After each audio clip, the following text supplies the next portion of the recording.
उपमुख्यमंत्री एकनाथ शिंदेंचा उद्या सिंधुदुर्ग दौरा। महाशिवरात्रीच्या निमित्तानं कुणकेश्वर मंदिरात दर्शन घेणार, आंगणेवाडी यात्रेतही जाणार।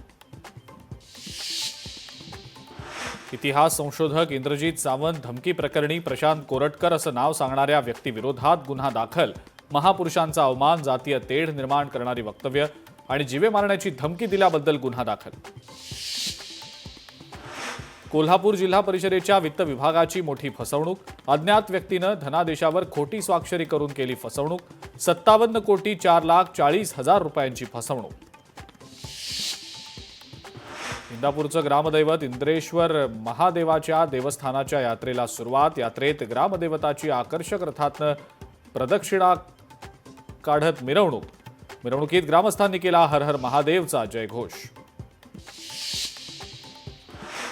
नाशिकच्या त्र्यंबकेश्वर ज्योतिर्लिंग मंदिराला महाशिवरात्रीच्या निमित्तानं आकर्षक रोषणाई। महाशिवरात्री निमित्त त्र्यंबकेश्वर मंदिर भाविकांसाठी 24 तास खुलं राहणार। विठ्ठल रुक्मिणी मंदिरातील संत नामदेव पायरीचा दरवाजा चांदीनं सजवला। 30 किलो चांदी आणि इतर 4 लाख किमतीच्या सोनं चांदीच्या वस्तूंचा करण्यात आला वापर। कार्यकारी अधिकारी राजेंद्र शेळकेंची माहिती। धाराशिवच्या तुळजाभवानी देवीच्या चरणी भाविकाकडनं अर्धा किलो सोन्याचा मुकुट अर्पण।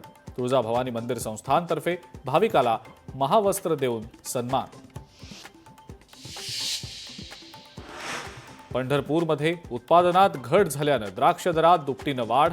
यंदा अनेक वर्षांनंतर निर्यातक्षम द्राक्षाला आणि बेदाण्याला मिळालाय चांगलाच दर। माणिकराव देशमुखांचा गौरव सोहळा संपन्न। हिंगोलीमध्ये जयंत पाटलांच्या उपस्थितीत झाला सोहळा। हेमंत पाटलांसह अनेक मान्यवर उपस्थित। मच्छीमार संस्थांना समन्यायी पद्धतीनं तलावांच्या वाटपाचं धोरण राबवा। महसूल मंत्री चंद्रशेखर बावनकुळेंच्या मच्छीमारांना सूचना। देखभाल दुरुस्तीच्या कामासाठी कल्याण डोंबिवली पालिकेचा गुरुवारी 12 तास पाणी पुरवठा राहणार बंद। त्यामुळे कल्याण डोंबिवलीत जलकुंभावरनं होणारा पाणी पुरवठा बंद। आणि कराड तालुक्यातल्या गोठेवाडीतल्या एका घराला लागली भीषण आग। आगीत लाखोंचं नुकसान। आग लागण्यामागचं कारण स्पष्ट।